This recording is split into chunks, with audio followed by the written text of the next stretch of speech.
ചില വീടുകളിൽ ചെന്നാൽ ഞാനും കൊച്ചത്തിനായിട്ട് നടന്നിട്ടുണ്ട് ചില അച്ഛന്മാരുടെ പുറകെ. അപ്പൊ എനിക്കുണ്ട അനുഭവം, ചില വീട്ടിൽ ചെന്നാൽ അച്ഛൻ അടിപൊളി പ്രാർത്ഥന, കർത്താവേ യേശുവേ ഈ ഭവനത്തെ സമർപ്പിച്ച് പ്രാർത്ഥിക്കുന്നു എന്നൊക്കെ പറഞ്ഞ് ഭയങ്കര പ്രാർത്ഥന. ചില വീട്ടിൽ ചെന്നാലോ, ഒരു പാവപ്പെട്ട വീടാണെങ്കിൽ കഴിഞ്ഞു, വലിയ പ്രാർത്ഥനയൊന്നുമില്ല, കർത്താവേ യേശുവേ ഈ പ്രാർത്ഥന ഈ ഭവനത്തെ. വീടിന്റെ വലിപ്പം കണ്ടും കാറുകളുടെ എണ്ണം കണ്ടും ഒക്കെയാണ് നമ്മൾ ദൈവാനുഗ്രഹം നിശ്ചയിക്കുന്നത്. ഇത് ദൈവാനുഗ്രഹമാണെന്ന് ചിന്തിക്കരുത്, മണ്ടത്തരമാണ്. ഇങ്ങനെയാണ് നമ്മളെ പഠിപ്പിക്കുന്നത്. ദൈവകൃപയുണ്ടോ നിനക്ക് സമ്പൽ സമൃദ്ധി ഉണ്ടാവും. എന്നിട്ട് എന്നെടുക്കാനായിട്ടാ സമ്പൽ സമൃദ്ധി ഉണ്ടാകാനായിട്ട്? ജീവിതകാലം മുഴുവൻ ഗൾഫിലും അവിടെ ഇവിടെ എല്ലാം പോയി കിടന്ന് കഷ്ടപ്പെടും. എന്നിട്ട് ആയുസ് തീരാറാകുമ്പോൾ ഇങ്ങോട്ട് വരും. എന്നിട്ട് പിന്നെ ആശുപത്രി കൊണ്ട് ഈ പൈസ മുഴുവൻ കൊടുത്ത് തീർക്കും, സമാധാനം. എന്നാൽ ഇവിടെ ആയിരിക്കുമ്പോൾ ഇച്ചിരി സന്തോഷത്തോടു കൂടി ആ ഭാര്യയും പിള്ളേരെയൊക്കെ കൂടി ഇടയ്ക്ക് ഏതെങ്കിലും ഒരു പള്ളിയിലൊക്കെ പോയി ഒന്ന് പ്രാർത്ഥിച്ച്, നമ്മുടെ ഇടവ പള്ളിയിൽ തന്നെ ഇടയ്ക്ക് ഒന്ന് പ്രാർത്ഥിച്ച്, അല്ലെ എവിടെയെങ്കിലുമൊക്കെ സ്ഥലങ്ങളൊക്കെ ഇടുക്കി ഡാമൊക്കെ ഒന്ന് പോയി കാണുമോ? ഒന്നും ചെയ്തില്ല. നമുക്ക് സ്വയം വഞ്ചിക്കപ്പെടാൻ താല്പര്യമായിട്ട് നിൽക്കുകയാണ്. കാരണം എന്നെ വഞ്ചിക്കാനായിട്ട് ഞാൻ തന്നെ വിട്ടുകൊടുത്തിരിക്കുക, എന്നെ വഞ്ചിച്ചു എന്ന് പറഞ്ഞു. അത് വിശ്വാസത്തിന്റെ കാര്യത്തിൽ അത് തന്നെയാണ്. അതുകൊണ്ട് വിശ്വാസത്തിൽ നിങ്ങളെ ആരും ചൂഷണം ചെയ്യാതിരിക്കട്ടെ.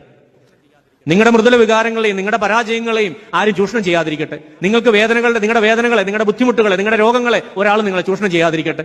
ശരിയാണ് പ്രിയമുള്ളവരെ, നമ്മുടെ ജീവിതത്തിൽ വേദനകളും പരാജയങ്ങളും ഉണ്ടാകുമ്പോൾ നമ്മൾ നിസ്സഹാരായി പോകും. ആരെന്നെ ഇതിൽ നിന്ന് രക്ഷിക്കും എന്ന ചിന്തയുമായിട്ട് നമ്മൾ ഓടി. എനിക്കൊരു ജീവിതത്തിൽ ഒരു പ്രശ്നം ഉണ്ടായപ്പോഴത്തേക്കിന് ഒരാൾ എന്നെ വിളിച്ചിട്ട്, ഒരച്ഛൻ എന്നെ ഫോൺ വിളിച്ചിട്ട്, നിനക്ക് കുറെ നാളുകളായിട്ട് പ്രശ്നങ്ങളാണ് കേട്ടോ, നീ എത്രയും പെട്ടെന്ന് ഞാനൊരു ധ്യാന കേന്ദ്രത്തിന്റെ അഡ്രസ്സ് നീ അവിടെ പോയി. ഞാൻ പറഞ്ഞു, എന്റെ പൊന്നച്ച, എന്നെ സംബന്ധിച്ചുള്ള എന്റെ ഏറ്റവും വലിയ ധ്യാനം വിശുദ്ധ കുർബാനയാണ്. അതിൽ നിന്ന് എനിക്കൊന്നും കിട്ടിയില്ലെങ്കിൽ ലോകത്ത് ഞാൻ എവിടെ പോയാലും ഒന്നും കിട്ടാൻ പോകുന്നില്ല. Subscribe and follow me.